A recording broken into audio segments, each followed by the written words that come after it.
მოგესალმებით ჩვენს კითხვებს. როგორ მიდის საარჩევნო კამპანია? კარგად, ახლა იქიდან მოვდივართ, როგორც მე ისე და თბილისის სხვადასხვა უბნებში ქონდა შეხვედრები მოსახლეობასთან. ხო, დატა სხვა შორის თქვენს სარეკლამო საარჩევნო ვიდეოებში რაც ხდება Facebook-ზე, სოციალურ ქსელებში, ძირითადად პოზიტიური განწყობები აისახება და რეალურად როგორია ხალხში, ასე ვთქვათ, დამოკიდებულება. მოგესალმებით პირველ რიგში დიდი მადლობა დაპატიჟებისთვის. დიახ, არის პოზიტიური განწყობები. საკმაოდ ფაქტიურად 90% ვისაც ვეკითხებით, მოსახლეობის აი ვისაც ხვდებით, მიდიან არჩევნებზე.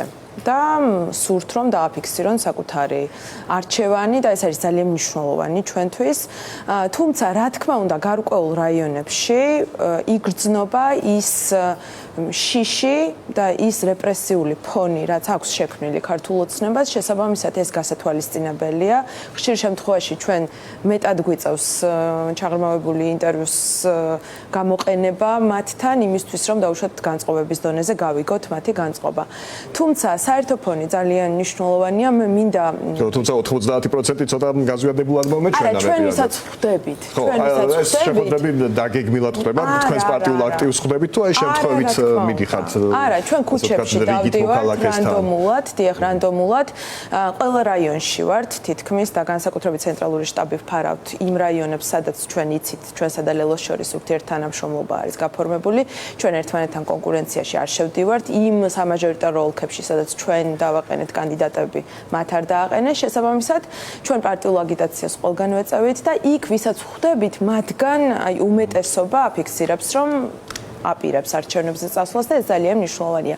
მე მინდა ასევე კამპანიიდან მოვდივარ დღეს ჩვენ საბურთალოს რაიონში ვიყავით და ასევე გლდანში ვიყავით და მინდა რომ 2 წუთი დაუთმო იმას დღეს რაც ვნახეთ გლდანის რაიონში უმძიმესი მდგომარეობა არის ავჭალა 2-ში სადაც ვნახეთ რომ არის 50-მდე ოჯახი რომელსაც იმ საცხოვრებელ არეალში სადაც ისინი ცხოვრობენ არ აქვს მისასვლელი გზა და ასევე კანალიზაციის პრობლემა აქვს და ეს ძალიან მნიშვნელოვანია ჩვენ ამაზე ვიდეოც გადავიღეთ და მედიასაც ვთხოვთ რომ დაინტერესდნენ იმიტომ რომ გაუსაძლისი პირობები არის ფაქტიურად ნალექის შემთხვევაში მიუსვლელი ხდება ის ადგილი და ძალიან მნიშვნელოვანია მოსახლეობის პრობლემები. წესით ეს და სხვა პრობლემები რომელიც თბილისს აწუხებს ბატონი გიორგისთვის არ უნდა იყოს სიახლე საკრებულოს წევრი იყავით ბოლომოწვევის საკრებულოში წლების განმავლობაში.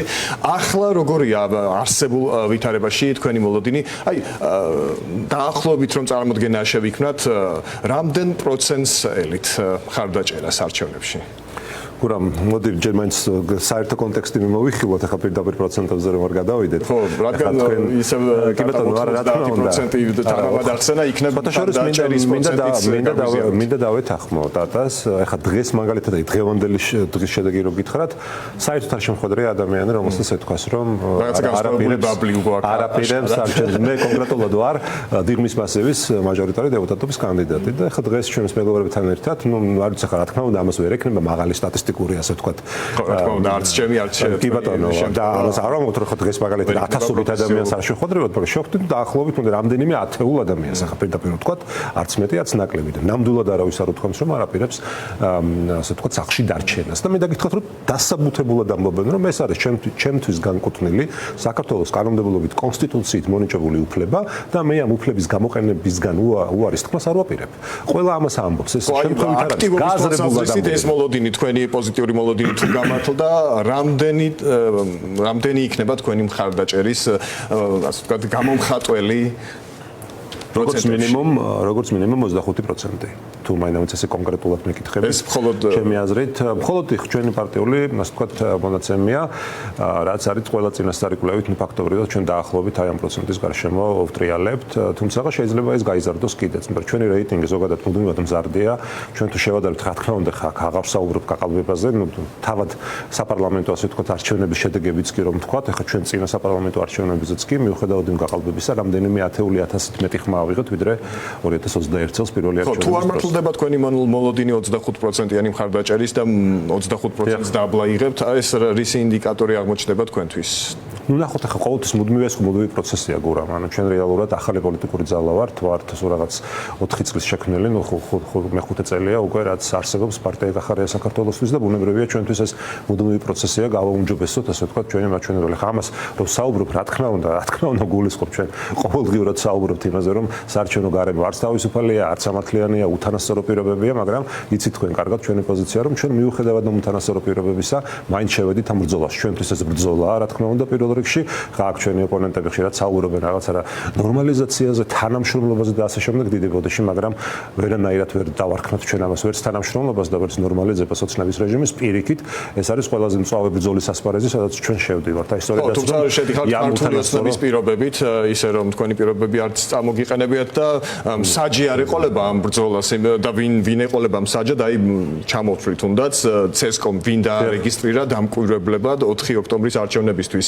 მალდივის რესპუბლიკის საარჩევნო კომისია, სამხრეთ აფრიკის საარჩევნო კომისია, ეთიოპიის ეროვნული საარჩევნო საბჭო, ტუნისის რესპუბლიკის დამოუკიდებელი უმაღლესი საარჩევნო ორგანო, იორდანიის დამოუკიდებელი საარჩევნო კომისია, ყირგიზეთის მოკლედ აღარ გავაგრძელებ.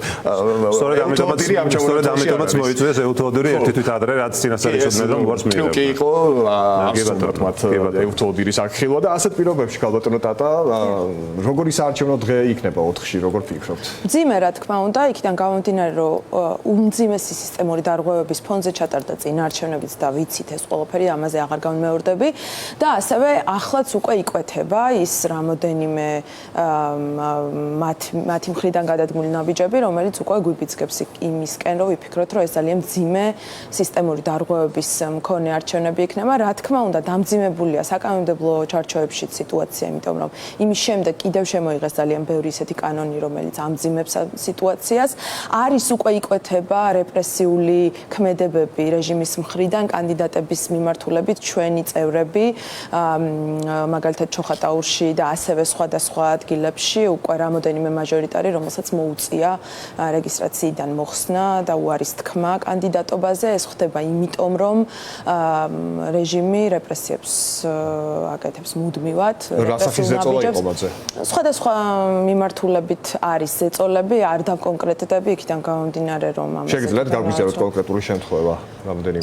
კონკრეტულზე არ ვსაუბრობ, იქიდან გამომდინარე, რომ თვითონ ამ ადამიანებს არ სურთ ამაზე ისაუბრონ, მაგრამ არის ძალიან ბევრი სხვადასხვა ინსტრუმენტი, რომელსაც რეჟიმი იყენებს, რეპრესიული ინსტრუმენტი. რა თქმა უნდა, კი, დაფიქსირდა უკვე კანდიდატების მოხსნა, მაჟორიტარი კანდიდატების მოხსნა სიებიდან და დობის ნაწილში პრობლემური ხომ არ იქნება თქვენი პარტიისთვის, რადგან წინა არჩევნების შედეგების დროსაც, მათ შორის თვითმმართველობის არჩევნების შემთხვევაშიც, უკვე არჩევნების შემდეგ, როცა თქვენი წევრები გახდნენ სხვადასხვა ქალაქში საკრებულოების წარმომადგენლები, მათ უარი თქვეს თქვენთან თანამშრომლობაზე და ქართულ ოცნებაში გადაპორტირდნენ. აი ამ შემთხვევაში თქვენ რომ უკვე ლაპარაკობთ რომ წინა საარჩევნო პერიოდში გამოეთიშნენ თქვენი სახელით მოასპარეზე პოლიტიკოსები ამ ასე ვთქვათ შეჯიბრს ეს ნდობის ნაწილში თქვენი გუნდის მისამართით ხომ არ შეარყევს რეპუტაციას? არა, რა თქმა უნდა, იმიტომ რომ ჩვენ მესამე ადგილზე ვიყავით წარმოდგენილები ანუ მთელი საქართველოს მასშტაბით, ასევე ამ არჩევნებზე ჩვენ წარუადგინეთ 64 მუნიციპალიტეტში პარტიული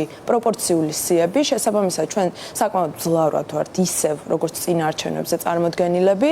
ამ მიმართულებით ასევე მაჟორიტარი კანდიდატები გვყავს, მერობის კანდიდატებიც გვყავს. შესაბამისად, ნდობის თემაში მე ნამდვილად ვერ გავაიგივებ ამ საკითხს, იმიტომ რომ ჩვენი საკრებულოს წევრები გამოირჩეოდნენ ამ 4 წლის განმავლობაში ძალიან კონსტრუქციული და საქმიანი მიდგომებით, ძალიან ბევრ ადგილას ისინი იყვნენ იქ, სადაც მოქალაქეებს სჭირდებოდათ, აი თბილისის საკრებულოც, მე და გიორგიც ვიყავით თბილისის საკრებულოს წევრები და ყოველთვის იქ ვიყავით, სადაც მოქალაქეებს ყველაზე მეტად ვეხმარებოდით და სჭირდებოდათ და ბევრი საკითხი ჩვენი დახმარებით გადაწყდა და ამით ძალიან ვამაყობთ. შესაბამისად, საკრებულო ეს არის უმნიშვნელოვანესი პლატფორმა და მით უმეტეს დღესდღეობით, როდესაც ჩვენს ქვეყანაში მძვინვარებს რეჟიმი, რომელიც არაფერს არ უშინდება და ყველაფერზე წამსვლელია, იმისთვის რომ შეინარჩუნოს ძალაუფლება და ის მოპარული ფული, რომელსაც პარავს ჩვენს ხალხს, ძალიან მნიშვნელოვანია, რომ სწორედ აი ეს მშვიდობიანი ფორმით ცვლილება დაიწყოს თვითმმართველობიდან და ამას ვაკეთებთ ჩვენ და ვართ ამ ბრძოლაში, ამიტომაც შესული. როგორ წარმოვიდგინოთ 4 ოქტომბრის 8 საათის შემდეგ ვითარება თქვენს ოფისში, თქვენ ატარებთ ბრიფინგს, იღებთ მანდატებს, აგრძელებთ ბრძოლას საკრებულოების დონეზე, თუ შესაძლოა 8 საათის შემდეგ რუსთაველზეც გიხილოთ? და გურამ ჩვენ არაერთხელ თქვით რომ ამ პროცესის, ამ პროტესტის ნაწილი ვიყავით. თქვენ იცით კარგად ჩვენ პირველივე დღიდან, როდესაც ამ სახალხო პროტესტის მთავარი მოთხოვნა იყო ხელახალი საპარლამენტო არჩევნების დანიშვნა და უკანონო პატივნების გათავისუფლება, მაგრამ დღეს მდგომარეობა შეცვლილია. დღეს ჩვენ ხედავთ გარკვეული პოლიტიკური პარტიების განსაკუთრებულ აქტიურობას ამ პროტესტის ფორმის ცვლილებასთან დაკავშირებით და ნუ ეხლა რაღაც თარიღიც დასახელდა ეს 4 ოქტომბერი და გაუგებარია ჩვენთვის რატომ არის ეს პირდაპირ ემთხვევა ეს პირდაპირ არჩევნების დღეს. ახლა უკვე ვიცით რომ თურმე საათიც ნამდვილად გაუგებარია პირდაპირ რო გითხრათ არასერიოზული. აი მაგალითად ირაკლი კუპრაძე მერობის კანდიდატი თქვენი ასე ვთქვათ კოალიცია არ არის ეს გაერთიანებიდან ამბობს რომ არჩევნები მერე რუსთაველი ასე აპირებს 4 ოქტომბრის დაგეგმვას. კი ბატონო, მოდი პარადოქსი მოდი ის ვთქვათ რომ ჩვენ და ლელოს გვექნება განსხვავებული პოზიციები, ესეც არავის არ უნდა გაუკვირდეს, იმიტომ რომ ჩვენ რა თქმა უნდა ვჩებით კონკურენტ პოლიტიკურ პარტიებად, ჩვენ ამ შემთხვევაში ძალიან სერიოზულად თანამშრომლობის. არა, მარტო არ დარჩება ირაკლი ნამდვილად მერწმუნეთ, ეს ჩვენი თანამშრომლობა მოიცავს თანამშრომლობას არჩევნების კონტექსტში. იცით თქვენ რაზეა საუბარი, როდესაც ჩვენ გამოვირიცხეთ კონკურენცია მერობისა და მაჟორიტარი დეპუტატების კანდიდატების შორის, ეს არის საკმაოდ, ასე რომ შესაძლებელია ლელოს სხვადასხვა საკითხებზე სხვა პოზიცია ქონდეს და ეს არავითარ პრობლემას არ წარმოადგენს. ეს ერთი. რაც შეეხება კონკრეტულად პროტესტზე ყოფნას, ანუ აქციაზე ყოფნას, ახლა დიდი ალბათობით ირაკლი გულისხმობს ამ შვიდობიანი აქციისთვის შეერთებას და მე დარწმუნებული ვარ, რომ ლელოში არ არიან ეს პოლიტიკური ლიდერები, რომლებიც ხარს დაუჭერენ რაღაც თუნდაც მშვიდობიან დამხობას. ხა ეს მშვიდობიანი დამხობის ტერმინი პირდაპირ რო გითხრათ, ჩემთვის სრულიად გაუგებარია, რას ნიშნავს. მე დარწმუნებული ვარ, რომ არა, არ ვიცი წილოსანი რაშუაშია და არც მოწოდება. არა, დასჯა არ მეთქვამს, ანუ მე ვამბობ შემდეგ რამეს, რომ დღეს თუ ვინმეს აწყობს აი ესეთი ტიპის სცენარებზე საუბარი. პირველ რიგში არის ოცნება. ოცნება თავად ძაბავს სიტუაციას წინასაარჩევნოდ. ანუ მას სურს რომ სწორედ აი ამ პოლარიზაციის დაძაბულობის და აი ამ როგორ გითხრათ, არც თუ მშვიდობიანი ალტერნატივის ჩვენებით ჩვენი საზოგადოებისთვის, კიდევ უფრო მეტად გააძლიეროს კონსოლიდაცია საკუთარივი ამორჩეულის. იმიტომ რომ ოცნებამ კარგად იცის რომ ის კარგავს საკუთარ ამორჩეულს. განსაკუთრებით ბოლო 10 თვეში აი ერთ წელიწადში საპარლამენტო არჩევნების შემდეგ ყველა იმ დანაშაულის გამო, რაც ჩაიდინა ოცნებამ, განსაკუთრებით აი ამ ეგზისტენციალური ასე თქვა ჩვენი არჩევანის გადახედვის გამო, რაც არის ჩვენს ევროპულ მომავალზე უარეს თქმა, რა თქმა უნდა ის ოცნების პროევროპული ელექტორატი შემცირებულია. და ამიტომ ახლა ოცნება იძულებულია დაუბრუნდეს იმ ძველებურ ბევრჯერ ნაცად მეთოდს, მათთვის წარმატებით სხვათა შორის სამწუხაროდ, ნაცად მეთოდს და სწორედ აი ისევ აი ამ რადიკალიზაციის და პოლარიზაციის პირობებში მოახდე აი გაძურეს პირდაპირ თქვა ამ არჩევნებზე და მაინც რაღაცნაირად შეძლოს საკუთარი ელექტორატის მობილიზება. ამიტომ ჩვენ ვამბობთ რომ აი ესეთი ტიპის სცენარების შეთავაზება, აი თარიღების დაკიდება, ახლა უკვე საათების დაკიდება და ასე შემდეგ, ეს პირდაპირ ასხამს ოცნების ცეცხლზე წყალს. პირდაპირ ვთქვათ, საჩუქარიც ყია ოცნებისთვის. საჩუქარიც ყია ოცნებისთვის და ჩვენ ნამდვილად არ ვაპირებთ თქვენი სტრატეგია შეფასებულია როგორც საჩუქრის გაკეთებას. რადგან ზუსტად ამ მაგიდასთან ამ ეთერში ითქვა პრეტენზიები თქვენი ლიდერის მისამართით, აქ ნაციონალური მოძრაობის წარმომადგენელი იყო ჩვენთან სტუმრად. მოდით უპასუხოთ, მან თქვა რომ ეთიკურად თუნდაც მორალურად საერთოდ გაუგებარია, გახარია ბერლინიდან რატომ უნდა მოძღვრავდესო.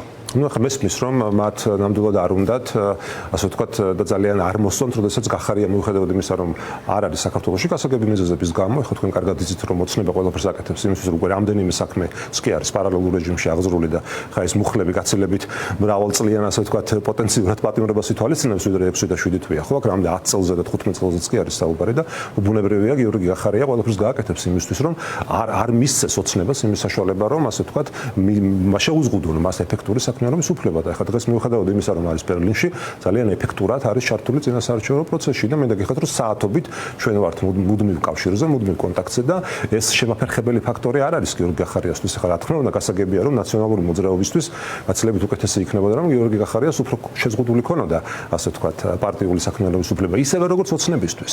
რა თქმა უნდა როგორც ოცნებისთვის ასევე ნაციონალური მოძრაობისთვის უკეთესი იქნებოდა ასე ვთქვათ და შეზღუდული პირობებში გიორგი გახარიას ყოფნა, მაგრამ ნუ მან ყველაფერი გაკეთა. უნდა იყოს ადამიანი. არა, მესმის მაგალითად დღევანდელ ვითარებაში გუშინაც იყო თქვენს ეთერში გიორგი თარგამაძესთან თითქმის საათიანი ინტერვიუ, ანუ კომუნიკაციის პრობლემა არ არის, მართვის პრობლემა არ არის დისტანციურ რეჟიმში და რაც მთავარია არის ლიდერი, რომელიც ინარჩუნებს საკუთარი გუნდთან მუდმივ კონტაქტს. ხო, აი როგორ გამოიყურება ეს კომუნიკაცია? მოდით გაგონოთ გითხოთ, აი როგორ წარმოვიდგინოთ და აი როგორ არის ეს კომუნიკაცია Zoom-ში რეკავთ, იქ რაღაცა საკონფერენციო ოთახში ყველანის ხერხებთ, თუ აი ტექნიკურ ნაწილში გითხარით როგორ გამოიყურება ეს ყველაფერი. ჩართულია და მეცაც გეტყვით, გიორგი გახარია დღესდღეობით ქართულ პოლიტიკაში და ჩვენს პარტიულ მუშაობაში ჩართულია იმაზე მეტად ვიდრე ოდესმე, ის ჩართულია ასევე ჩვენი ქვეყნის მდგომარეობის ცვლილებაში იმაზე მეტად ვიდრე ოდესმე, შესაბამისად სურვილი ქართული ოცნებისა და ასევე ნაციონალური მოძრაობისა, რომ გიორგი გახარია დისტანცირებული ყოფილიყო პოლიტიკური პროცესებისგან, დარჩა სურვილად, შესაბამისად ყველა ტექნიკური დეტალი მასთან თანხმდება, აი როგორ არის ფორმალურად. დეტალები არის ის, რომ ყველა გადაწყვეტილების მიღებაში, ყველა დეტალში, საშტაბო მუშაობაშიც და ასევე პოზიციონირებაშიც გიორგი გახარია ისევე აქტიურად არის ჩართული, როგორც იყო ჩართული აქამდე. შესაბამისად ეთერებშიც თქვენთანაც იყო გუშინ, ნუ პროპაგანდისტული მედია რადგან არ გვაშუქებს და შესაბამისად არ იწევს მას, მაგალითად რუსთავი 4 წლის განმავლობაში მას ისედაც არ იწევდა ეთერში, შესაბამისად ის არ არის ეთერში, თუმცა ნებისმიერ შემთხვევაში ფორმულას და TV პირველის ეთერებში მას ის ხო, სხვათა შორის ამ ეთერში გუშინ მან თქვა, რომ კომუნიკაცია მათ შორის დისტანციურად Zoom-ით თუ სხვა საშუალებით არ ქონია მამუკა ხაზარაძესთან და ბადრი ჯაფარიძესთან, რაც ცოტა მეუცნაურა, რატომ რა უშლის ხელს კომუნიკაცია ლიდერებს შორის, რომ შედგეს ამ ეტაპზე? ჯერჯერობით ამ ეტაპზე თუ რაღაც საიდუმლო ასე ვთქვათ ინფორმაციას არ გაცვლიან, მოიკითხონ მაინც ერთმანეთთან. შესაბამისად, თქვენ ასევე დამეთანხმდებით თუ გუშინ უყურებდით ეთერს, რომ ის მაქსიმალურად ინფორმირებულია, ის მაქსიმალურად აქტიურია და ჩართულია, ნებისმიერ შეკითხვაზე მას ჰქონდა პასუხი, შესაბამისად, ის ნამდვილად არ არის დისტანცირებული, ნამდვილად ჩართულია მაქსიმუმით. ხო, ბატონო გიორგი, აი მაგალითად ეხლა ლელოს ლიდერები ზუსტად ევროპაში იმყოფებიან, ფიზიკური შეხვედრა ხომ არ იგეგმება მათ შორის, რადგან Zoom-ით და სხვა საშუალებებით ონლაინ ვერ იკონტაქტეს. რაც ვერ გეტყვით, ფიზიკურ შეხვედრაზე ნამდვილად არ მაქვს ინფორმაცია, თუნდაც ციხიდან გათავისუფლების შემდეგ გახარიას არ უნდა დაერეკა მათთვის, თუნდაც გათავისუფლება მიელოცა. ამ დონეზე რომ არ არის კონტაქტი, ეს რამეს ხომ არ მიანიშნებს. შეიძლება ამ დონეზე იყო კიდეც კონტაქტი, ხნა მაგრამ არ ქონია ონლაინ კონტაქტი. ხო, ნუ კი ბატონო, არ ვიცი, ხარ გონია ეს პრინციპული საკითხი იყოს, იმდენად ასე ვთქვათ, ჩართულები ვართ ჩვენ გუნდურად მუშაობთ ყოველდღიურ რეჟიმში, ლელოსთან ახლა ბუნებრივია სხვადასხვა საკითხებია მათ შორის საშტაბო საორგანიზაციო შესათანხმებელი და სხვათა შორის ძალიან კარგად და კომფორტულად მუშაობთ ლელოსთან და ესეც უნდა ესმოდეს ჩვენს მოქალაქეებს, ჩვენ საზოგადოებას, რომ ქართული პოლიტიკური რეალობისთვის საკმაოდ ახალი, კარგი, პოზიტიური სიახლეა, იმიტომ რომ ყოველთვის არის მოთხოვნა ერთობაზე, მოთხოვნა კოალიციური ტიპის მმართველობაზე და ეს ერთ-ერთი პირველი, მართალია პირველი, მაგრამ საკმაოდ ესეთი კარგი ჩანასახი. ლელოს ლიდერებთან ხო არ იგეგმება ახლა ამ დღეებში შეხვედრა? არ ვიცი, არ გამოვრეცხავს სხვათა შორის, რომ შეიძლება შედგეს ეს შეხვედრა. ძალიან დიდი მადლობა რომ მოხვედით, გიორგი შარაშიძე, ტატა ხვედელიანი იყვნენ ჩვენთან სტუდიაში ხალხთან ერთად და ძალიან დიდი მადლობა კიდევ ერთხელ. ასეთი იყო დღეს ჩვენი გადაცემა. მადლობა რომ გვიყურეთ, თქვენ კი მიუხედავად ყველა სირთულისა დარჩით ფორმულაზე და შვიდობიან გამეს გისურვებთ. ნაწარმოები შეიცავს თამბაქოს ნაწარმის, თამბაქოს აქსესუარის ან მოწყობილ